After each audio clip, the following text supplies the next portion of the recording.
Assalamualaikum warahmatullahi wabarakatuh. Salam dan bahagia Bapak Ibu guru di seluruh Indonesia. Perkenalkan, nama saya Fatwa Rahmatin. Saya adalah guru kelas 4 di SD Negeri Sukoharjo, Kabupaten Purworejo. Izinkanlah saya akan membuat aksi nyata saya pada topik 3 perencanaan pembelajaran dengan tema merumuskan pemahaman bermakna. Marilah kita mulai. Untuk proses merancang kegiatan pembelajaran bermakna itu ada beberapa langkah-langkah. Untuk langkah yang pertama adalah memilih tujuan belajar dari alur pembelajaran yang sudah dirancang. Antara lain, kita harus mengetahui apakah tujuan pembelajaran ini kontekstual dengan kondisi lingkungan sekitar, dan atau apakah tujuan pembelajaran sesuai dengan tahapan dan kebutuhan peserta didik. Selain itu, untuk langkah yang kedua adalah kita juga harus menganalisis situasi kelas. Dalam menganalisis situasi kelas ini yang perlu kita ketahui, yang pertama adalah siapa saja peserta didiknya, sumber daya apa saja yang tersedia untuk proses pembelajaran, siapa saja guru yang terlibat, dan bagaimana proses komunikasinya. Selanjutnya untuk langkah yang ketiga adalah asesmen untuk mengetahui posisi peserta didik di awal pembelajaran. Ini juga sangat penting Bapak Ibu guru. Dalam melakukan asesmen di awal pembelajaran ini, yang perlu kita lakukan adalah yang pertama, menyamakan persepsi antara guru yang mengajar kelas dan materi yang sama untuk menentukan kriteria penilaian apa yang tepat.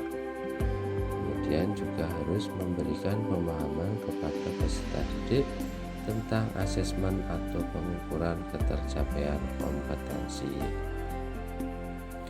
Itu tadi langkah yang ketiga.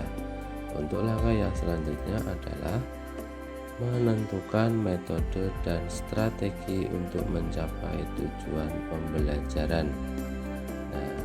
Yang pertama adalah pendekatan yang berorientasi pada kompetensi tujuan.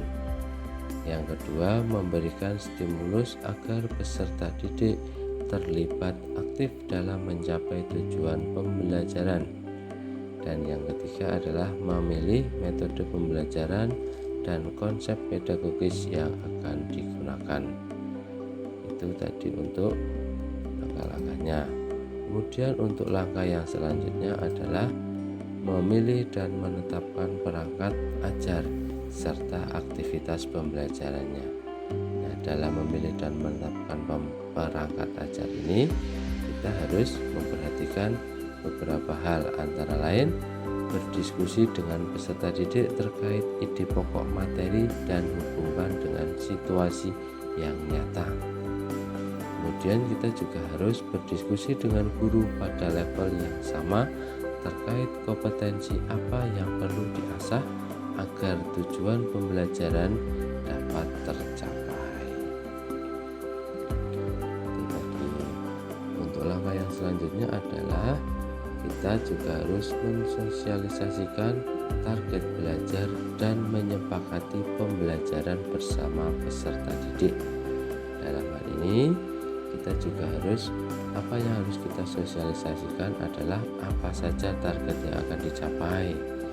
Kemudian bagaimana membuat peserta didik dapat memahami target-target yang akan kita capai.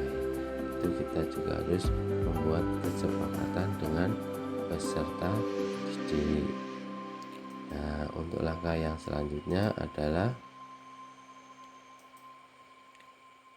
refleksi untuk menetapkan tujuan pembelajaran berikutnya berdasarkan hasil ketercapaian kompetensi.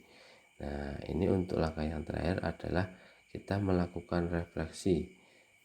Guru harus melakukan proses evaluasi Bisa dengan melakukan kegiatan wawancara atau umpan balik dari rekan guru yang lainnya, dan juga atau memberikan kuesioner kepada rekan guru untuk memberikan evaluasi untuk kebaikan kita ke depannya.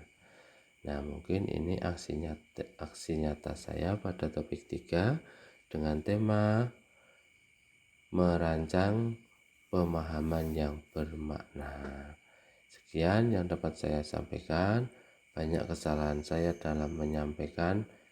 Saya mohon maaf yang sebesar-besarnya. Terima kasih. Saya akhiri. Wassalamualaikum warahmatullahi wabarakatuh.